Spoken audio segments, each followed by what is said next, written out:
ଦଶମ ସ୍କନ୍ଧ ଗୋପଲୀଳା ଚତୁର୍ଥ ଅଧ୍ୟାୟ। କହନ୍ତି ସୁକମୁନି ହସି କୃଷ୍ଣଚରିତ ପ୍ରଶଂସେ, ପରୀକ୍ଷା ମୁଖକୁ ଚାହିଁଲେ ଆନନ୍ଦେ ଲୋଚନ ବୁଝିଲେ।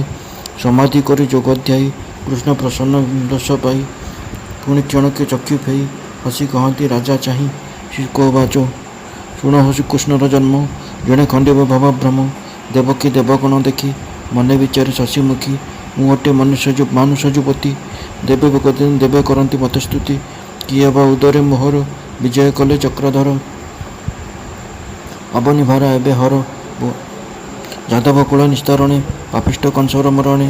ଦେବଙ୍କ ଛଳେ ଅବତାର, ନାସିବେ ଅବନୀର ଭାର। ଏତେ ବିଚାରି ମହାମାୟା, କ୍ଷଣକେ ପାଶୋରିଲା ତାହା। ଯୋଗମାୟାର ଯୋଗ ବଳେ, ବିଷୟ ରସ କାମ ଭଳେ। ସୁତ ଲାଳସା ପରିବନ୍ଧେ, ଦ୍ୱିଗୁଣ ଭେଟ କୂଟ ଛନ୍ଦେ। ମନ ମୋହିଲା ରାଜସୁତ, ନ ଜାଣି ଗର୍ଭରେ ବ୍ୟବସ୍ଥା। ମନୁଷ୍ୟ ଜନ୍ମର ସ୍ୱଭାବ, ଦେଖଇ ପତିବ୍ରତା ଗର୍ଭ। ତଥ୍ୟ ନ କଲି ରୂପ ହେଜି, କ୍ଷଣ କ୍ଷଣକେ ଚକ୍ଷୁ ବୁଝି।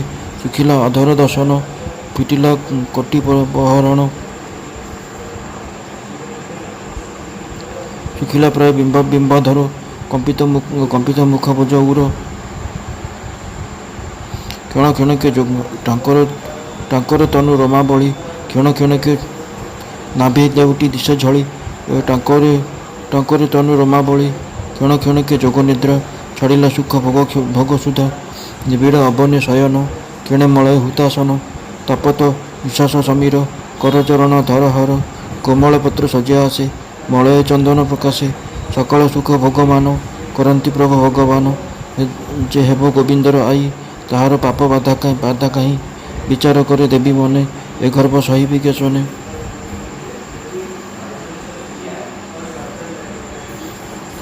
ଛବେଳ ହେଲା ପରିହାର, ଏବେ ମୋ ପ୍ରକୃତି ଅନ୍ତର। କି ଅବନୀ କାଳ ଆଶ୍ରେ ମତେ, ଜୀବନ ହରିବ ଯୁଗତେ। ଏମନ୍ତ ଦିବାରାତ୍ର ବସି, ମନେ ଭଳାଇ ଶୁଭ୍ର କେଶୀ। ଏମନ୍ତ ଦୁଃଖ ସୁଖ ମନେ, ଦିନ ହରଇ ମନ ଛନେ। ଶୁଭ୍ରେ ହୋଇଲା ଅଷ୍ଟମାସ, ପୃଥ୍ୱୀ ମଣ୍ଡିବେ ଶ୍ରୀନିବାସ। ଶରଦ ହେମନ୍ତ ଅନ୍ତରେ, ବସନ୍ତ ଗ୍ରୀଷ୍ମ ବ୍ୟଭାରେ। ସୂର୍ଯ୍ୟଙ୍କ ତହୁଁ ଷଡ଼ ଋତୁ, ପ୍ରକାଶ ଜନ ସୁଖ ହେତୁ। ଋତୁଙ୍କ ମଧ୍ୟ ଶ୍ରେଷ୍ଠ ବଳ, ସମ୍ପୂର୍ଣ୍ଣ ବର ସାର କାଳ। ଭାଦ୍ରବ ମାସ କୃଷ୍ଣ ପକ୍ଷେ, ସକଳ ଗୃହେ ଶାନ୍ତି ଉଚ୍ଚେ। ଅଷ୍ଟମୀ ନିଶା ଅର୍ଦ୍ଧଭାଗେ, ରୋହିଣୀ ନକ୍ଷତ୍ର ସଂଯୋଗେ। ବୃଷ ରାଶିରେ ନିଶା କର, ନକ୍ଷତ୍ର ଗ୍ରହେ ବଳିୟାର। ଗଭୀର ଘୋର ମେଘ ଘୋଷ, ବର୍ଗ ଉତ୍ତମ ତବ ଅଂଶ। ଏ ସମୟରେ ସୁର ରାଏ, ଆକାଶ ଉତ୍ସବ କରାଏ। ବୁନ୍ଦୁବି ବାଦ୍ୟ ନାଦ ହେରି, ରଙ୍ଗେ ନାଚନ୍ତି ଅପସରୀ। ଦେବେ କରନ୍ତି ପୁଷ୍ପବୃଷ୍ଟି, ଖଣ୍ଡିବେ ଗୋବିନ୍ଦ ଅରିଷ୍ଟି। ଇନ୍ଦ୍ର ପବନ କୁହକାରୀ, ବୋଲଇ ଯାଅ ମଧୁପୁରୀ। ତୋହର ଗନ୍ଧ ଗୁଣ ଘେନି, ଆନନ୍ଦେ ବହିବୁ ମେଦିନୀ। କଂସର ବନ୍ଦୀ ଘରେ ଯାଇ, ବହିବୁ ମଳୟ ପୁରାଇ। ଦିଗେ ଦିଶନ୍ତୁ ପରିମଳ, ବହିବୁ ସୁଗନ୍ଧ ଶୀତଳ। ଇନ୍ଦ୍ରର ଆଜ୍ଞା ପାଇ ବେଗେ, ସମୀର ଚଳି ଗଲା ଆଗେ। ପବନ ଗଲା ମଧୁପୁରେ, ବହେ ସୁଗନ୍ଧ ରସ ଭରେ। ବିମଳ ଦିଶିଲା ଗଗନ, ବହି ମଙ୍ଗଳ ବିଦ୍ୟମାନ। ଗ୍ରାମ ପାଟଣା ପୁର ଘୋଷ, ମଙ୍ଗଳ ବାଦ୍ୟ ଗୀତ ରସ। ନଦୀ ଉଛୁଳିଲେ ଜଳେ, ପକ୍ଷୀଙ୍କ ନାଦ ବୃକ୍ଷ ଡଳେ। ସ୍ତବକ ପୁଷ୍ପ ବନେ ଫୁଟି, ବାସପ୍ରସରଇ ପ୍ରକଟି। ବିପ୍ରମଙ୍ଗଳ ବେଦନାଦେ, ଅନଳ କ୍ଷେପନ୍ତି ସମିଧେ। ଆନନ୍ଦ ହେଉ ଅଛି ମୋହି, କୃଷ୍ଣ ଜମିବେ ଦେହ ବହି। ବଥାଏ ଦେବକୀ ଉଦର, ସ୍ୱାମୀ କି ବୋଲନ୍ତି ଉତ୍ତର। ଭୂନାଥ ଚିନ୍ତ ନାରାୟଣ, କେ ସବୁ ଗର୍ଭର କଷଣ। ଶୁଣି ବସୁଦେବ ଉଠିଲା, ଦେବକୀ କଙ୍କାଳ ଧଇଲା। ଆବରି ଗୋବିନ୍ଦ ସୁମରି, ଭୟ ଚିନ୍ତଇ ନରହରି। ଆକାଶେ ଉଦେ ନିଶାକର, ଦେବକୀ ଉଦରୁ ବାହାର। ନୀଳଜିମୁତ ଦେହ କାନ୍ତି, ବଳୟ ମଣି ଝଟକନ୍ତି। ପୀତ ବସନ କୋଟି ଶହେ, ରୂପେ କୋଟିଏ କାମ ମୋହି। କୋଟି ମେଖଳା ସୁନା ସୂତା, ଉତ୍ତରୀ ସୁବର୍ଣ୍ଣ ପଇତା। କିରୀଟ କୁଣ୍ଡଳ କଙ୍କଣ, ପାଦେ ନୂପୁର ଋଣ ଝୁଣ। ଦେଶରେ ଶଙ୍ଖ ଚକ୍ର ତେଜ, ମର୍କତ ସ୍ତମ୍ଭ ଚାରି ଭୁଜ। ଗଦା କମଳ ଶଙ୍ଖ ଚକ୍ର, ଅଧର ଓଷ୍ଠ ରଙ୍ଗ ରେଖ। ଶ୍ରୀବତ୍ସ ଚିହ୍ନ ହୃଦୟ ସହି, ରତ୍ନ ପାଦୁକା ବେନି ପାଏ। ଅପୂର୍ବ ଭାବେ ଯୋଗେଶ୍ୱର, ଦେବ ମାନବେ ଅଗୋଚର। ଦେବକୀ ପ୍ରସବିଣ ସୁତ, ସ୍ୱାମୀ ହୋଇଲା ମୋହଗତ। ପଛେ ଯେ ବସୁଦେବ ଥିଲା, କୃଷ୍ଣ ରୂପକୁ ଅନାଇଲା। ସ୍ଥିରେ ଚାହିଁଲା ବସୁଦେବ, ଦେଖିଲା ଅନାଦି ମାଧବ। କ୍ଷୀଣ ରହିଲା ସ୍ଥିର ହୋଇ, କୃଷ୍ଣକୁ ଚାହିଁ ବିଚାରଇ। କୃଷ୍ଣ ହରିଲେ ପିତା ଜ୍ଞାନ, ଚକିତେ ବିଚାରଇ ମନ। ମନରେ ଗଙ୍ଗା ସ୍ନାନ କଲା। ଅୟୁତ ଧେନୁ ଉଛର୍ଗିଲା। ଏ ପୁତ୍ର କଂସ ନ ମାଇଲେ ଦେବ ହିଁ ଅଳଙ୍କାର ତୁଲେ। ଏ ପୁତ୍ର ନ ମଲେ ମୋହର ପୂଜିବି ବିପ୍ରଙ୍କ ପୟର। ଚାହିଁଲା ଗୋବିନ୍ଦ ବଦନ ପୁଣି ପାଇଲା ଦିବ୍ୟ ଜ୍ଞାନ। ଭୟ କମ୍ପଇ ତା ଶରୀର ଏ ତ ନାଦି ଚକ୍ରଧର। ମୁଛାର ମନୁଷ୍ୟ ଅଧମ ମୁଛାର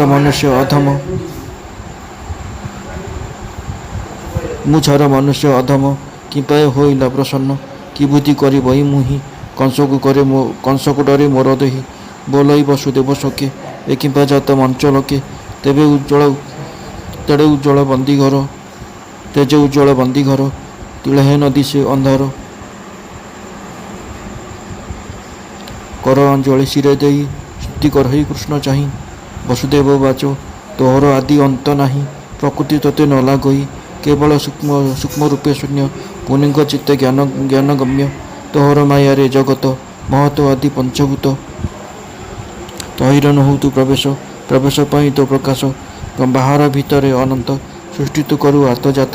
ବୁଦ୍ଧି ଲକ୍ଷଣ ଗୁଣ ଘେନି ତତେ ଚିନ୍ତନ୍ତି ଆତ୍ମଜ୍ଞାନୀ। କାହୁଁ ଦେଖିବେ ଦେହବନ୍ତ ତୁ ଦେବ ଅନାଦି ଅଚ୍ୟୁତ। ଜଗତ ତୋର ତହୁଁ ଜାତ ପାଳିଣ ପୁଣି କରୁ ଅନ୍ତ। ଜଗତୁ ପୂଜିବା କାଳେ ଅରୁଣ ବର୍ଣ୍ଣ ହେଉ ବେଳେ। ପାଳିବା କାଳେ ଶୁକ୍ଳବର୍ଣ୍ଣ ଜଗତେ ବୋଲାଉ ତୁ ଧର୍ମ। ସଂହାର କାଳେ କୃଷ୍ଣ ରୂପ। ତୋର ବିହାର ମୋହକଳ୍ପ। ତୁ ଏବେ ମୋର ଘରେ ନାଥ। ଅଂଶେ ହୋଇଲ ଦେହବନ୍ତ ଜାଣିଲେ ଯେତେକ ଅସୁର। ମାରି କରିବୁ ମହେସ୍ଥିର ତୋର ଜନମ ମୋର ଘରେ। ଚୁନିନ କଂସ କୋପ ଭରେ ଛପୁତ୍ର ମାଇଲା ମୋହର। ତୁ କି ନ ଜାଣୁ ଚକ୍ରଧର ପ୍ରହରୀମାନେ ଜଗିଛନ୍ତି ଶୁଣିବେ ବୋଲି ମନେ ଭୀତି। କଂସକୁ କହିବେ ତୁରିତେ ସିଏ ଆସି ମାରି ବଟି ତତେ। ତତେ ହେଉ ତୁହି ରକ୍ଷା କର ମୁଛାର ମନୁଷ୍ୟ ମା ତୋର। ଏମନ୍ତେ ଗଡ଼ ଘାଲି ଶୋଇ କମ୍ପଇ କୃଷ୍ଣ ମୁଖ ଚାହିଁ। ଶୀତଳ ବହଇ ପବନ ଦେବକୀ ପାଇଲା ଚେତନ। ଚକ୍ଷି ପେଇ ନ ଚାହିଁ ଧୀରେ ଯେନେ ଉଦୟ ଦିନ କରେ। ଚାହିଁଲା ପୁତ୍ରର ବଦନ ଚକିତ ହୋଇ ଛନ ଛନ। ଅପୂର୍ବ କାହୁଁ ଏ ଅଇଲା ଜଗତେ ନାହିଁ ନା ଦେଖିଲା। ଏତ ପୁରୁଷଙ୍କ ଉତ୍ତମ କିଏ ବା ପ୍ରଭୁ ଭଗବାନ। ପୂର୍ଣ୍ଣ ଆନନ୍ଦ ଜ୍ଞାନମୟ ଦେଖି ପାଇଲା ଦେବୀ ଭୟ। ବିକଳେ ବେନି କର ଯୋଡ଼ି ହା କୃଷ୍ଣ ବୋଲି ପାଏ ପଡ଼ି। ଚଞ୍ଚଳ ମନ କରି ସ୍ଥିର ଦେବକୀ ବୋଲଇ ଉତ୍ତର। ଦେବକୀ ବାଚ ଭୁନାଥ ନିସ୍ତରିଲି ମୁହିଁ। ତୋହର ଆଦି ଅନ୍ତ ନାହିଁ ମନ ବଚନ ହେ ନ ପାହି। ପ୍ରସନ୍ନ ହୁଅ ମତେ ତୁହି ଜ୍ୟୋତି ସ୍ୱରୂପ ନିରଞ୍ଜନ। ନିର୍ମଳ ପୁଣ୍ୟ ଦିବ୍ୟଜ୍ଞାନ ଦେବେ ଗୋଚର ନୁହେଁ ଯେହୁ। ଆଧ୍ୟାତ୍ମ ଦୀପ ମହାବାହୁ ବ୍ରହ୍ମାର ଅନ୍ତେ ବହି ନାଶେ। ବ୍ରହ୍ମାଣ୍ଡ ଲୁଚନ୍ତି ଆକାଶେ ମନର ମୂଳେ ପଞ୍ଚଭୂତେ। ତୋହର ଦେହେ ଲୀନ ହନ୍ତେ ରବିଶଶାଙ୍କ ନାହିଁ କେହି। ତୁ ମାତ୍ର ଶେଷ ହୋଇ ନିମିଷ ଆଦି ଯେଉଁ କାଳ। ତୋହର ଜ୍ୟେଷ୍ଠ ଅନ୍ତରାଳ ଏ ମର୍ତ୍ତ୍ୟ ମୃତ୍ୟୁ ସର୍ପ ରୂପେ। ଦଂଶିବ ବୋଲି ମହାକୋପେ ଦେଖଇ ପ୍ରାଣୀ ଘିନିରତ। କରଇ କ୍ଷଣଗ୍ରସ୍ତ ଶରଣ ତୋର ପାଏ ଯେହୁ। ସେ ମୃତ୍ୟୁ ପାଇବଟି କାହୁଁ ବାହୁଡ଼ି ହୋଏ ସେ ନିରାଶ। ସେ ପ୍ରାଣୀ ରହେ ତୋର ପାଶ। ତୁ ଏବେ ହରି ରଖ ତୋତେ କଂସକୁ ନ ଯାଇ ପରତେ। ମୋର ଉଦରୁ ତୋର ଜାତ ଲୋକେ କରିବେ କାହୁଁ ସତ। ତୋ ରୂପ ନ ଜାଣନ୍ତି କେହି କଂସକୁ ଡରେ ମୋର ଦେହି। ଶୁଣି ବୋଲନ୍ତି ନାରାୟଣ ଭୂମାତ ଶୁଣ ମୋ ବଚନ। ବ୍ରହ୍ମା ଯେ ସୃଷ୍ଟି ଭିଆଇଲା ତୁମ୍ଭ ଦୁହିଁକି ଜାତ କଲା। ପୁଣି କୃଷ୍ଣ ସ୍ୱରୁ ସୁତପା ନାମ ବହି। ଜନ୍ମ ହୋଇଲ ତୁମ୍ଭେ ଦୁଇ ତାର ଆଦେଶ ଘେନି ଶିରେ। ମିଳିଲ ଗହନ ବନରେ ଅନେକ ଦୁଃଖେ ତପ କରି। ଜଳ ପବନ ପତ୍ର ଚରି ଗ୍ରୀଷ୍ମ ବରଷ ଶୀତ ହିମେ। ଶ୍ୱାସ ନିରୋଧୀ ମହାଶ୍ରମେ 7 ବର୍ଷ ଦେବ ମତେ। ତପ ସାଧିଲ ଦୃଢ଼ଚିତ୍ତେ ନିରତେ କଲ ମତେ ଧ୍ୟାନ। ମୁଁ ପୁଣି ହୋଇଲି ପ୍ରସନ୍ନ ଆନନ୍ଦେ ଯାଚିଲି ମୁଁ ବର। ଜାଣିଲି ତୁମ୍ଭର ବିଚାର ମୋର ପ୍ରସନ୍ନ ଭାବ ଘେନି। ଭାବେ ବୋଇଲ ତୁମ୍ଭେ ବେନି। ବୋଇଲ ଶୁଣ ଚକ୍ରଧର ଆମ୍ବର ହୋଇବ କୁମର। ପ୍ରଥମେ ହୋଇଲି ମୁଁ ଜାତ ନାମ ମୋ ବୃଷ୍ଣିଗର୍ଭ ଖ୍ୟାତ। ଦ୍ୱିତୀୟ କଶ୍ୟପ ଅଦିତି ରୂପରେ ତୁମ୍ଭ ଉତ୍ତପତି। ମୁଁ ପୁଣି ତୁମ୍ଭ ଗର୍ଭେ ଜାତ ଉପେନ୍ଦ୍ର ବାମନ ବିଖ୍ୟାତ। ମୋହର ନାମ ଭାବଗ୍ରାହୀ ଜନ୍ମିଲି ପୁଣି ଦେହ ବହି। ପୁତ୍ର ଲାଳସୀ ପାଳି ମତେ ପଶିବ ମୋର ଦେହ ଅନ୍ତେ। ଦେବଙ୍କ ବଚନେ ମୁଁ ଜାତ ଅସୁର କରିବି ନିପାତ। ଆଉ କହିତେ ନାହିଁ ବେଳ ମତେ ଘେନିଣ ବେଗେ ଚଳ। ନନ୍ଦର ଘରେ ମତେ ଥୋଇ କନ୍ୟାକୁ ଆଣ ପାଲଟାଇ। ଶୁକବାଚ ଏମନ୍ତ କହି ନରହରି ନର ବାଳୁ ତୋ ରୂପ ଧରି। ଗୋବିନ୍ଦ ଆଜ୍ଞା ଘେନି ଶିରେ କୋଳେ ଧଇଲା ଚକ୍ରଧରେ ଘେନିଣ ଦେବ ଚକ୍ରଧର ଭୟଣ ହୁଏ ଥର ହର ଶ୍ରୀକୃଷ୍ଣ ଆଜ୍ଞା ପରମାଣୀ କବାଟ ଫିଟିଲା ତକ୍ଷଣେ ଫିଟିଲା ପୟର ସାଙ୍କୁଳି ପଥ କଢ଼ାଇଲା ବିଜୁଳି କୋଳରେ ଘେନି ନାରାୟଣ ବାହାର ହୁଏ ତତକ୍ଷଣ ନିଦ୍ରାରେ ମୋହିତ ସକଳ ବୃଷ୍ଟି କରନ୍ତି ମେଘମାଳ ତିନ୍ତିବା ଦେଖି ଜଗନ୍ନାଥ ଫଣା ଉହାଡ଼ିଲା ଅନନ୍ତ ଯାଆନ୍ତି କୃଷ୍ଣଙ୍କୁ ଘେନିଣ ପଥେ ଓଗାଳେ ଉଗ୍ରସେନ ବୋଲଇ କାହିଁରେ ଚୋର ନିଶାରେ ହୋଇଛୁ ବାହାର କଂସର ଜାଣି ନାହୁଁ ବାନା ଦେବଙ୍କ ଗର୍ଭ କଲା ଚୁନା ମୁହିଁ ତାହାର ରୂପମିତ୍ର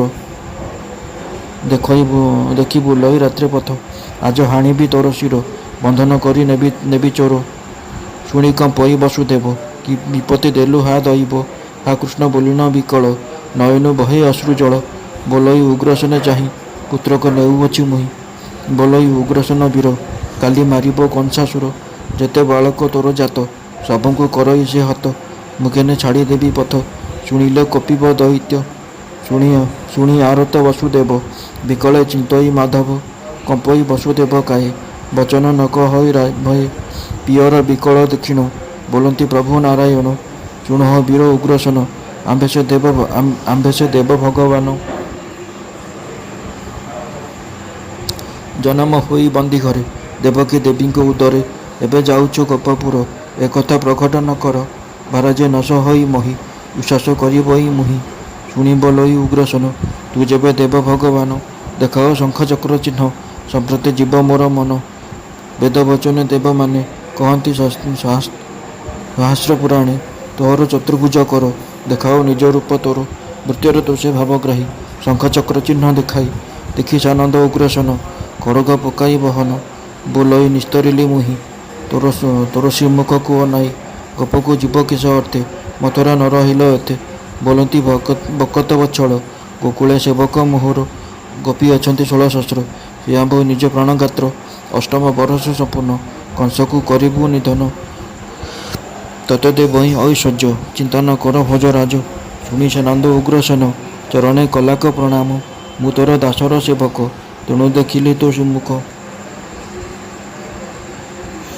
ଅନେକ ମତେ ସ୍ତୁତି କରି ପୁଣି ଚରଣ ତଳେ ପଡ଼ି ସୁମୁଖେ ତାକୁ ଆଜ୍ଞା ଦେଲେ ଦ୍ରୁପଦୀ ହୋଇବୁ ବୋଇଲେ ସନ୍ତୋଷ ହୋଇ ନରହରି ଉଗ୍ରସେନକୁ ଦେଲେ ଶାଢ଼ୀ ଦେଇ ବୋଲନ୍ତି ଦେବରାଜ ଆଜହୁ ମଥୁରାରେ ରାଜ ଉଗ୍ରସେନକୁ ପୁଷ୍ପମାଳି ହରଷି କୃଷ୍ଣ ଦେଲେ ତୋଳି ବାଟ ବାନ୍ଧିଲା ଉଗ୍ରସେନ ବୋଲଇ ଯାଅ ଭଗବାନ ଆନନ୍ଦେ ପଥ ଛାଡ଼ି ଦେଇ ବୋଲଇ ନିସ୍ତରିଲେ ମୁହିଁ ତହୁଁ ଚଳିଲେ ଚକ୍ରଧାରୀ ପାଛୋଟି ଜୟ ଦଣ୍ଡଧାରୀ ଏମନ୍ତ କିଛି ଦୂର ଗଲା ଆଜ୍ଞା ପାଇଣ ବାହୁଡ଼ିଲା ହରଷେ ଚିତ୍ତେ ବସୁଦେବ ହୃଦୟ ଚିନ୍ତଇ ପଦ୍ମନାଭ ନଦୀର ତୀରେ ଯାଇ ମିଳି ଦେଖିଲା ଯମୁନା ଉଛୁଳି ଯମର ବହେଣି ଯୁକତ ଗଭୀର କେ କରିବ ଅନ୍ତ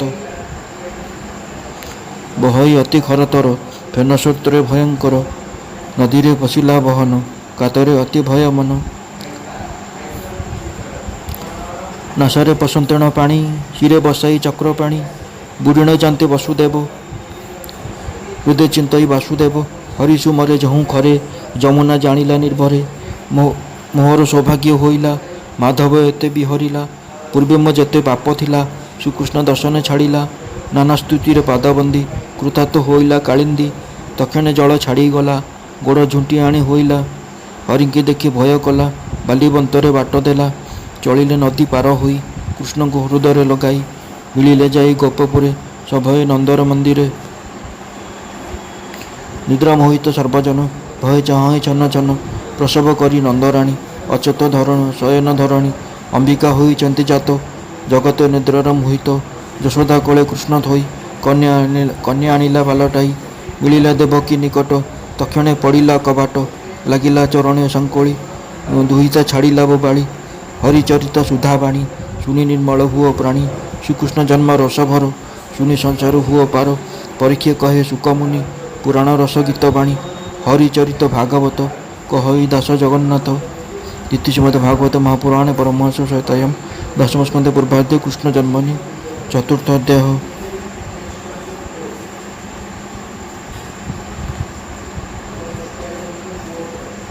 ପଞ୍ଚମ ଅଧ୍ୟାୟ। ଶୁଣି ସାନନ୍ଦ ମନେ ରାଜା ମୁନି ଚରଣେ କଲେ ପୂଜା ଆନନ୍ଦ ଲୋଟଇ ଧରଣୀ କୃତାର୍ଥ କୃଷ୍ଣ ଜନ୍ମ ଶୁଣି ଭକତି ଦେଖିନ ତାହାର କହନ୍ତି ବି ଆଶଙ୍କ କୁମର କୋ ବାଚ ଶୁଣ ପରୀକ୍ଷା ଦଣ୍ଡଧାରୀ ଶିଶୁକୁ ମାରି ରାବ କରି ଶୁଣି ପ୍ରହରୀ ବେଗେ ଗଲେ କଂସ ଛାମୁରେ ଜଣାଇଲେ ଶୁଣି ଅସୁର ମହାବଳ ବୋଲଇ ପୁରିଲା ମୋ କାଳ ସଜ୍ଜା ଉପେକ୍ଷୀ ବେଗେ ଉଠି ଖଡ଼ଗ କଲା ଦୃଢ଼ ମୁଷ୍ଟି ଧାଇଁଲା ପବନ ଖରେ ବେଗେ ମିଳିଲା ବନ୍ଦୀ ଘରେ ପିନ୍ଧିଲା ବସ୍ତ୍ର ଅସମ୍ଭାଳ ପିଟିଲା ଦୃଢ଼ ବନ୍ଧବାଳ କବାଟ ଫେରାଇ ପଶିଲା ଦେଖି ଦେବକୀ ଭୟ କଲା କଂସ କମ୍ପଇ କୋପ ଭରେ ରତ୍ନ ମୁକୁଟ ଅଛି ଶିରେ ଦକ୍ଷିଣ କମ୍ପଇ ଦେବକୀ କାନ୍ଦଇ ଅତି ଦୁଃଖେ ଦୁଃଖୀ ବୋଲଇ ଶୁଣ ନରନାଥ ହୋଇଲା ଦୁହିତା ଜାତ ଏହାକୁ ସଂହାର ନ କର ବୈରୀ ନୁହଁ ଏ ତୋର ଯେବେ ତୁ କରିବୁ ସଂହାର ପ୍ରାଣ ତେଜିବି ତୋ ଉପର ଦୁହିତା ଦାନ ଦେଇ ରଖ ନୋହିଲେ ହୋଇବି ନିରେଖ ସଂକାଳି ହେଉ ବୃଦ୍ଧ କାଳେ ପଡ଼ୁଛୁ ତୋର ପାଦ ତଳେ ତୋର ପୁତ୍ରକୁ ଏହା ଦେବି ଆନନ୍ଦେ ବିଭା କରାଇବି ବହୁତ ଦେଲୁ ଗର୍ଭ କଷ୍ଟ ପଡ଼ୁ ନିର୍ଲଜ ମୋର ପେଟ ଆଉ ବୟସ ମୋର ନାହିଁ ମୋର କାହିଁ ପାରିବି ପୁତ୍ର ଉପୂଜାଇ ଶୁଣି ଦାନବ ମହାବଳୀ କୋପେ କମ୍ପଇ ପରଜ୍ୱଳି ଦେଖିନ ଚକିତ ଦେବକୀ ଭୟ ବୁଝିଲା ବେନି ଆଖି କୋଳରେ ଲୁଚାଇ ଦୁହିତା ଶରଣ ଗଲି ରଖ ଭ୍ରାତା କଂସ ବୋଲଇ ଶିର ଝୁଣି ତୁଛାର ମୋହର ବହେଣି ବସୁଦେବର ଦୋଷ ନାହିଁ ତୁ ମୋତେ ଅଛୁ ବାଟ ଚାହିଁ ମୋର ମରଣ ତୋର ସୁଖ ତେଣୁ ପାଉଛୁ ତୁହି ଦୁଃଖ ତୁ କାହିଁ ଜାଣୁ ହରିମାୟା ଅସୁରେ ବଡ଼ ସେ ନିର୍ଦ୍ଦୟା ନାନା ରୂପରେ ହୋଇଜାତ ଅସୁର କରଇ ନିପାତ ବୈଲୋଚନ ବୀର ଥିଲା ଭାରିଜା ରୂପେଣ ମାଇଲା ସ୍ତ୍ରୀ ମୂରତି ଧରି ଚଣ୍ଡୀ ଅନେକ ଦୈତ୍ୟ ଶିର ଖଣ୍ଡି ମହିଷ ମାରି ଦୁର୍ଗା ହୋଇ ତା ମାୟା ନ ଜାଣିଲୁ ତୋହି ରକତ ବିଜେ ଚଣ୍ଡମୁଣ୍ଡ କଟନ୍ତି ମହି ନଭଖଣ୍ଡ ଦୁର୍ଗାର ହସ୍ତେ ପ୍ରାଣ ଦେଲେ ଆବର ଯେତେ ଦୈତ୍ୟ ଥିଲେ ଚପୁତ୍ର ଦେଇ ମରୁଛୁଲୁ ଏବେ ତୁ ଦୁହିତା ଇଚ୍ଛିଲୁ ଦୁହିତା ଆଶା ଛାଡ଼ ଆଇ ଏ ମୋର ବୈରୀ ଅଟଇ ଯାହା କହିଲେ ବିଶ୍ୱକେତୁ ଅଷ୍ଟମ ଗର୍ଭ ମୋର ଶତ୍ରୁ ନାରଦ କହିଛନ୍ତି ମୋତେ ମରିବି ତୋର ପୁତ୍ର ହସ୍ତେ ଅଷ୍ଟମ ଗର୍ଭ ମୋ ବୈରୀ ଏହାକୁ ପକାଇବି ମାରି ଦେବକୀ ଦୁହିତା ସ୍ନେହ କଂସେ କରଇ କରୁ କୋହ ଚାହିଁଲା ଅଧର କାମଡ଼ି କୋଳରୁ ଆଣିଲା ଉଛୁଡ଼ି ବେନି ଚରଣ ଧରି କରେ ବୁଲାଇ ପିଟିଲା ଶିଳାରେ ଯେ ଦେବୀ ଜଗତ ସଂହାରେ କାହାର ବଳ ତାକୁ ମାରେ କଂସର ହସ୍ତରୁ ଉଛୁଳି ଆକାଶେ ଯଶନେ ବିଜୁଳି ତେଜ ଦଶ ଦିଗ ବିରାଜେ ବେନି ଚରଣ ଅଷ୍ଟଭୁଜେ କେ କହ ଦେବୀ ଆଭରଣ ଅଙ୍ଗଦ ନୂପୁର କି କଙ୍କଣ ଗନ୍ଧା ଚନ୍ଦନ ପୁଷ୍ପମାଳି 33 କୋଟି ଦେବେ ମିଳି ଶ୍ରୁତି କରନ୍ତି ସୁରମୁନି କଂସକୁ ବୋଲନ୍ତି ଭବାନୀ ରେ କଂସ ଶୁଣ ମହୁ ତୋର ବୈରୀ ଚକ୍ରଧର ସେ ତୋତେ କରିବେ ସଂହାର ଆମ୍ବର ଯେତେକ ଅସୁର ତୋହର ପାଇଁ ଦେହ ବହି ଜାତ ହୋଇଲ ଜହିଁ ତହିଁ ତୁ ମୋତେ ନ ଜାଣି କଚାଡ଼ୁ ନିୟତ ପଥ କି ସେ ହୁଡ଼ୁ ଦେବେ ଯେ ତୋହର ବୈରୀ ତାହାଙ୍କୁ ବୋଲକୁ ତୁ ଡରି ଛପୁତ୍ର ମାଇଲୁ ଏହାର ଧର୍ମକୁ ଛାଡ଼ିଲୁ ଅସୁର ଏବେ ମୁଁ କହୁଅଛି ତୋତେ ହରିଙ୍କି ଭାବ ହୃଦଗତେ ସେ ବିଶ୍ୱମ୍ଭର ବିଶ୍ୱମୂର୍ତ୍ତି ଭାବିଲେ ପାଇବୁ ମୁକତି ସେ ହରି ତୋହର ବୈରୀ ତୋର ମରଣେ ଅବତରୀ ସେ ଶୂନ୍ୟ ପୁରୁଷ ଗୋସାଇଁ ତାହା ଭେଟିବ ଅବା କାହିଁ ଏବେ ତୁ ଶୁଣ କଂସ ବୀର ଏ ତୋର ବହିଣୀ ସୋଦର ଏହାଙ୍କୁ ବନ୍ଦୀ ଘରୁ ଫେଡ଼ି ବେନି ଚରଣ ତଳେ ପଡ଼ି ତୋଷଣେ ନିଅ ନିଜ ପୁର ତୋର ବୈରୀ ପୀତାମ୍ବର କହି ଚଳିଲି ନିଜ ସ୍ଥାନ ଉଚାଟ କରି କଂସ ମନ ଯାହା କହିଲେ ଜଗନ୍ନାଥ ଜଗତେ ହୋଇଲା ବିଖ୍ୟାତ ଦେବୀ ବଚନ କଂସ ଶୁଣି ବିଚାର କଲା ମନେ ଗୁଣି ନ ଜାଣି ବିଧାତାର ଗତି ସ୍ୱଦରେ କଲଇ ଅନୀତି ଅନେକ କଲଇ ମୁଁ ଦୋଷ କେମନ୍ତି ହୋଇବ ବିଶ୍ୱାସ କିସ କରିବି ବୋଲି ଭାଳି ଚାହିଁଲା ଚରଣ ଫେଡ଼ିଲା ସାଙ୍କୁଳି ଚାହିଁଲା ଦେବକୀ ବଦନ ବୋଲଇ ମଧୁର ବଚନ ଦେବକୀ ବସୁଦେବ ଶୁଣ ତୁମ୍ଭରେ କଲି ଦ୍ରୋହପଣ ମୋହିତ ସ୍ୱଭାବେ ଅସୁର ଭଣଜା ମାଇଲି ମୋହର ତୁମ୍ଭଙ୍କୁ ଦେଲି ପୁତ୍ର କଷ୍ଟ ମୋହର ଧର୍ମ କଲି ନଷ୍ଟ ସଂସାରେ କଲି ଅପଯଶ ନରକେ ହୋଇବି ପ୍ରବେଶ ଦେହ ଭଇଲେ ନିଶ୍ଚୟ ମରି ସଂସାର ନୁହଁ କାହାରି ବୃକ୍ଷର ତଳେ ଜେହ୍ନେ ଆସି ପଥକି ବିଶ୍ରାମନ୍ତି ବସି ପୁଣି ଚଳନ୍ତି ସମସାରି ସେ ବୃକ୍ଷ ନୁହଁ କାହାରି ତେମନ୍ତ ମାୟା ଏ ସଂସାର କିଏ ପିତାମାତା କିଏ କୁମର ଅର୍ଜିଲା କର୍ମୀ ଆତଜାତ ମାୟା ଭିଆଣ ତାତ ମାତ ବିଧି ବିଚାରେ ଯାହା କରି ଗୁଞ୍ଜାଇ ସେ ଫଳ ଆବରି ଦୋଷ କରିବା ମୋର କ୍ଷମା ସ୍ୱଭାବେ ମୁହିଁ ଦୁରାତମା ଏମନ୍ତ ବୋଲି ଶୋକ କରି ପାଦେ ପଡ଼ିଲା କର ଯୋଡ଼ି ସୁହୃଦପଣ ଦେଖାଇଲା ଅନେକ ଧନ ରତ୍ନ ଦେଲା ନିଜ ମନ୍ଦିରେ ଦେଲା ବାସ କଂସ ଅନେକ କରାଇ ବିଶ୍ୱାସ କଂସ ଭକତି ଭାବ ଦେଖି ସନ୍ତାପ ଛାଡ଼ିଲା ଦେବକୀ ସନ୍ତୋଷ ହୋଇ ବସୁଦେବ ଦିନକୁ ଦିନ ବଡ଼ ଭାବ ଏମନ୍ତେ ରଜନୀ ପାହିଲା କଂସ ସଭାରେ ବିଜୟ କଲା ଅସୁରଗଣଙ୍କୁ ବସାଇ କହଇ ବିଶ୍ୱାସ କରାଇ ଶୂନ୍ୟ ଚଣ୍ଡିକା ଯାହା ଭଣି ସବୁ କହିଲା ପରିମାଣି କଂସର ଦକ୍ଷିଣ କାତର ଅସୁରେ ବୋଲନ୍ତି ଉତ୍ତର ଶୁଣ ହବୁରୁ ଭଜନ ଉପମଣି ଯାହା କହିଲେ ନାରାୟଣୀ ତୋହର ଆଜ୍ଞା ଘେନିଶିରେ ବୁଲିବୁ ସକଳ ଦେଶରେ ଦିନକଠାରୁ ଯେତେ ବାଳ ସବୁରି ପୁରାଇବୁ କାଳ ଯେତେ ବାଳକ ବସୁନ୍ଧରୀ ସକଳ ପକାଇବୁ ମାରି ତୁ କିବା କୋଣ୍ଡରୁ ଦେବଗଣୀ ସେବନ୍ତୀ ତୋହର ଚରଣୀ ତୋ ତୁଲେକେ କରୁ ସଂଗ୍ରାମ ଦେବେ ନୁହନ୍ତି ସରିସମ ତୋହର ଶୁଣି ଧନୁ ଘୋଷେ ପଳାନ୍ତି ସଂଗ୍ରାମ ତରାସେ ଜୀବନ ପାଇଁ ଛାଡ଼ି ରଣ ବେଗେ ପଳାନ୍ତି ଦେବଗଣ କେ ପିନ୍ଧି ନ ପାରନ୍ତି ବାସ କାହାର ହଏ ଫିଟେ କେଶ ନିଶତେ ନ ପଳାନ୍ତି ଯେହୁ ନ ମାରି ତାଙ୍କୁ ଦୟା ବହୁ ଜୀବନ ପାଇଁ ଯାର ଆସ ସେ ତୋର କରିବେ ଟିକିସ ତହୁ ଅଧିକ ତିନି ଦେବ ବ୍ରହ୍ମାଶଙ୍କର ପଦ୍ମନାଭ ଆତ୍ମାର ସୁଖେ ସେ ରମନ୍ତି ସେ କିମ୍ବା ତୋତେ ବାଦ ଚିନ୍ତି ଅଗାଧ କ୍ଷୀର ସିନ୍ଧୁ ଜଳେ ଶୟନ ଅନନ୍ତର କଳେ ପାଦେ ଖଟନ୍ତି ବେନି ନାରୀ ସୁଖେ ଶୟନ ଦେବ ହରି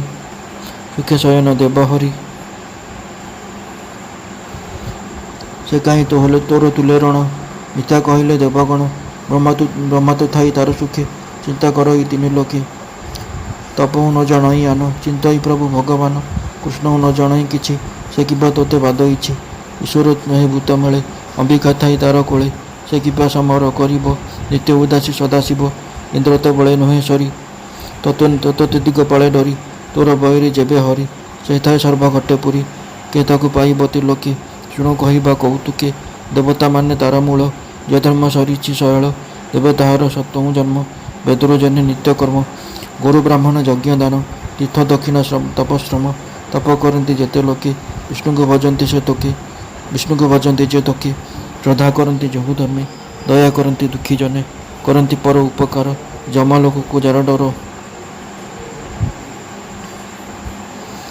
ଏହାଙ୍କ ଦେହେ ଥାଇ ହରି ଏ ମଲେ ମରଇ ମୁରାରି ଏ ଆମ୍ଭ ଉଚିତ ବିଚାର ଏମନ୍ତେ ଶତ୍ରୁ ଜୀବ ମାର ଅଇରି ବାଳ କାଳ ମାରି ନ ମଲେ ଦିନୁ ଦିନ ବଢ଼ି ଦେହରେ ବ୍ୟାଧି ଜନ୍ମ କାଳେ ହେଳା ଯେ କରେ ସୁଖ ବଳେ ସେ ଜେନି ନିରତେ ବଢ଼ଇ ଶତ୍ରୁର ସ୍ୱଭାବଟି ଏହି ଆଜ୍ଞା ତୁତିଏ ବେଗ କରି ହରିଙ୍ଗି ପକାଇବୁ ମାରି ଭାଜିବୁ ପ୍ରସାଦ ଅଟାଳି ଗୁରୁ ବ୍ରାହ୍ମଣ ଆଦି ମାରି ଯଜ୍ଞ ଭାଙ୍ଗିବୁ ମୁନିଙ୍କର ଯଧର୍ମ ନୀତିର ବ୍ୟବହାର ଦ୍ୱାଦଶ ଦିବସ ବାଳକ ଖୋଜି ମାରିବୁ ଲକ୍ଷ ଲକ୍ଷ ଧର୍ମ ବିଧ୍ୱଂସ କର ଆସ ଦେବ କରିବେ ଆନକିସ ଏବେ ତୁ କର ସ୍ନାନ କର୍ମ କୂଳରେ ଯେ ବିଧି ବିଧାନ ଅସୁର ବଳ ବୋଲ ଶୁଣି କଂସ ଆନନ୍ଦ ମନେ ଗୁଣି ଅନେକ କଲା ପରଶଂସା ହିତ ମଣିଲା ବିଷ୍ଣୁ ହିଂସା ଜଣେ ଜଣକେ ଛାଡ଼ିଦେଲା ବୈରୀ ସଂହାର ବୋଇଲା ଅସୁରେ କଲା କବିଶ୍ୱାସ ଅମୃତ ମଣିଲା କବିଶ୍ୱ କଂସ ଆଦେଶ ଘେନି ବେଗେ ଅସୁରେ ଗଲେ ଦଶ ଦିଗେ ଦକ୍ଷିଣ ହୋଇ କାମରୂପୀ ପଶିଲେ ବନଗିରି ବ୍ୟାପୀ ଗ୍ରାମପଟଣା ପୁରଦେଶ ଅନେକ ଶିଶୁ କଲେ ନାଶ ଦାନବ ବୁଦ୍ଧି ମୂଢ଼ପଣ ସାଧୁଙ୍କୁ ଦିଅନ୍ତି କଷଣ କଂସ ବହିରି ଅଛି କାହିଁ ନିତ୍ୟ ଖୋଜନ୍ତି ଭାବଗ୍ରାହୀ ତାମସ ଗୁଣ ଆଚରିଲେ ନିକଟେ ମରଣ ଲୋଡ଼ିଲେ ଆୟୁଷ ବଳ ଯଶ ଧର୍ମ ଲୋକ ଆୟଶେଷ ଶୁଭକର୍ମ ଏ ଆଦି ସର୍ବନାଶ କରେ ଯେ ହିଂସା କରିଥାନ୍ତି ପରେ ସୁଜନେ ଶୁଣ ହରି କଥା ଫିଟିବ ଭବ ବନ୍ଧ ବ୍ୟଥା କୀଟରୁ ବ୍ରହ୍ମ ଲୋକ ଯାଏ ହିଂସ୍ରକ ହରିଙ୍ଗେ ନ ପାଏ ସେ ହରି ଦୁଃଖୀଙ୍କ ସୋଦର ହିଂସା ନାସିବେ ପ୍ରଭୁ ମୋର କୃଷ୍ଣର ପାଦେ ଦେଇ ଚିତ୍ତ କହଇ ଦାସ ଜଗନ୍ନାଥ ଇତି ଶ୍ରୀମଦ୍ ଭାଗବତ ମହାପୁରାଣ ପରମହଂସ ସଂହିତାୟାମ୍ ଦଶମ ସ୍କନ୍ଧେ ପୂର୍ବାଧ୍ୟାୟ ପଞ୍ଚମ ଅଧ୍ୟାୟ ଷଷ୍ଠ ଅଧ୍ୟାୟ ବ୍ୟାସକୁ ମୋର ମୁଖ ଶୁଣି ଅମୃତ ଭାଗବତ ବାଣୀ ଆନନ୍ଦ ପୁଲକିତ ହୋଇ ମୁନି ଚରଣେ ଶିର ଦେଇ ଉଠି ଜଣିନ ବେନି କର ରାଜନ ବୋଲଇ ଉତ୍ତର ପରିଗୀତ ବାଚୁ ଭୂମନି ହୋଇଲୁ ପବିତ୍ର ଶୁଣି ଚରିତ ଭାଗବତ କୃଷ୍ଣଙ୍କୁ ବସୁଦେବ ନେଇ ଅଇଲା ନନ୍ଦ ଘରେ ଥୋଇ ତହାଙ୍କି କଲେ ବନମାଳି ଶୁଣିବି କୃଷ୍ଣ ବାଳ କେଳି କହି ପବିତ୍ର ମତେ କର ସେ ବହି ଚରଣେ ତୁମ୍ଭର ଶୁଣି ସାନନ୍ଦ ମୁନିବର ବୋଲନ୍ତି ଶୁଣ ଦଣ୍ଡଧର ଶୁକ ବାଚ ନିଦ୍ରା ଜଗତ ମୋହିଥିଲା ପାଲଟି ବସୁଦେବ ନେଲା ଦେବକୀ କୋଳରେ ରଖିଲା କଂସର ହସ୍ତ ଶୂନ୍ୟ ଗଲା ଏମନ୍ତ ପାହିଲା ରଜନୀ ଶୁଣୁତି ବୀର ଚୂଡ଼ାମଣି ଚେତି ଚାହିଁଲା ନନ୍ଦରାଣୀ ଚିଆଇଁ ଉଠି ସୁଲକ୍ଷଣୀ ଦେଖିଲା ହୋଇଛି ତନୟ ନନ୍ଦକୁ କହିଲେ ଥକାଏ ଶୁଣି ମିଳିଲା ବେଗେ ନନ୍ଦ ପୁତ୍ରକୁ ଦେଖିଣ ଆନନ୍ଦ ଯେତେ ଯଶୋଦା ପରିବାରୀ ରାଇ ଆଣିଲେ ଗୋପନାରୀ ବ୍ରାହ୍ମଣୀ ମିଳିଲେ ଗହଳ ଶୁଣିଲେ ପୁତ୍ର ଜନ୍ମଗୋଳ ନନ୍ଦ ଦେଖିଣ ଦୁଜଗଣ ଦକ୍ଷିଣେ ପୂଜିଲା ଚରଣ ବେଗେ ଶୁଚିବନ୍ତ କାଞ୍ଚନ ଆଣିଲା ବହୁତ ବ୍ରାହ୍ମଣେ କଲେ ବେତଧ୍ୱନି ମଙ୍ଗଳ ଶୁଭ ଲଗ୍ନ ଘେନି କରାଇ ଜାତକର୍ମ ବିଧି ଦେବତା ପିତୃଙ୍କୁ ଆରାଧି ବିପ୍ରଙ୍କୁ ଅନେକ ପୂଜିଲା ବେନିନିଗୁତ ଧେନୁ ଦେଲା। ମଣ୍ଡିଣା ବସ୍ତ୍ର ଅଳଙ୍କାର ଚନ୍ଦନ କୁସୁମ ଚାମର ତୁଳ ପର୍ବତ ମାନ କରି ଦେଲା କାଞ୍ଚନ ବସ୍ତ୍ର ଭରି। ବିପ୍ର ପଢ଼ିଲେ ବେଦଚାରୀ ରଙ୍ଗେ ନାଚନ୍ତି ଗୋପନାରୀ। ସୁତ ମାଗଧ ବନ୍ଦୀ ମିଳି ଗାବନ୍ତି ମଙ୍ଗଳ ଉଚ୍ଚାରି। ବାଜାଇ ବୀର ତୁରି ଭେରି ଆନନ୍ଦେ ମଙ୍ଗଳ ମହୁରି। ନନ୍ଦର ଘରେ ପୁତ୍ର ଜାତ ଚହଳ ଶୁଭେ ଅପ୍ରମିତ। ଗୋପନଗରେ ଯେତେ ଲୋକେ ଚିଆଇଁ ଧାଇଁଛନ୍ତି ତୋକେ। ସୁକ୍ଷିଣ ପାହିଲା ରଜନୀ ବାହାର ହୋଇଲେ କାମିନୀ। ଅଗଣା ଖର କି ପହଁରା ଚନ୍ଦନ ଗୋଳି ଦିଅନ୍ତି ଛେରା। ଦୁଆରେ ସୁବର୍ଣ୍ଣ କଳସୀ ତୋରଣା ଲମ୍ବାନ୍ତି ହରସେ। ଗୋରୁଙ୍କୁ ମଣ୍ଡନ୍ତି ଗୋପାଳେ ବସ୍ତ୍ରଭୂଷଣ ଫୁଲମାଳେ। ବୃଷଭ ସୁରଭି ବାଛୁରୀ ହଳଦୀ ତେଲ ତାଙ୍କୁ ବୋଳି। ଗଉଡ଼ ସୂଚୀବନ୍ତ ହୋଇ ଯେଜା ଅଳଙ୍କାର ନେଇ। ହାର କଙ୍କଣ କର୍ଣ୍ଣଫୁଲ ବାଜେଣୀ ନୂପୁର ଅମୂଲ୍ୟ। ଏମନ୍ତି ପିନ୍ଧି ଅଳଙ୍କାର ହସ୍ତେ ଘେନିଲେ ଦୁର୍ବାଙ୍କୁର। ଏକବାରକେ ଆଗ ହୋଇ ବୁଲିଲେ ନନ୍ଦ ଘରେ ଯାଇ। ଗୋପୀଏ ନିତ୍ୟକର୍ମ ସାରି ଦେହର ଅଳଙ୍କାର ଭରି।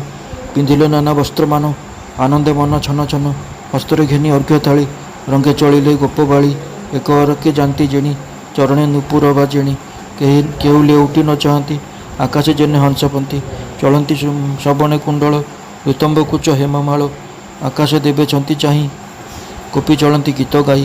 ଯାନ୍ତେ ବିରାଜେ ମହିଷତଳୀ କ୍ଷଣ କ୍ଷଣକେ ହୁଳହୁଳି। ତବରି ପିଟି ଫୁଲମାଳ ଯାନ୍ତେ ପଡ଼ନ୍ତି ମହିତଳ। କୃଷ୍ଣଙ୍କୁ ଯାଉଛନ୍ତି ଦେଖି ଆନନ୍ଦ କି ପାରିବ ଲେଖି। ଦିଶୋଇ ନନ୍ଦ ନିଜ ବାସ କି ଜିଣି ତପନ ତୋରାସ। ଆକାଶ ମଣ୍ଡଣୀ ପରାଏ ତେଜେ ସକଳ ଶୋଭା ପାଏ। କି ଜିଣି ନବଗୃହ ଜ୍ୟୋତି ତ୍ରିବିଧ ରତ୍ନ ଝଟକନ୍ତି। ଶ୍ଵେତ ସୁରଙ୍ଗ ପୀତବାସ ବିବିଧ ଚାରୁବର୍ଣ୍ଣ ବସ୍ତ୍ର। ଜୟ ଗୋବିନ୍ଦ ଦେହ ଧରି କେତା ବର୍ଣ୍ଣିବ ବିଚାରି। ନନ୍ଦର ମନ୍ଦିରେ ମିଳିଲେ ମଙ୍ଗଳ ଗୀତ ନାଦ କଲେ। ଅନ୍ତୁଡ଼ି ଶାଳେ ଯାଇ ମିଳି ହାସେ କି କରନ୍ତି ଢମାଳି। ଯଶୋଦା କୋଳେ କୃଷ୍ଣ ଦେଖି ନିର୍ମଳ କଲେ ଚର୍ମ ଆଖି। ଅକ୍ଷତ କୃଷ୍ଣ ଶିରେ ଦିଅନ୍ତି ଆନନ୍ଦେ କଲ୍ୟାଣ କରନ୍ତି।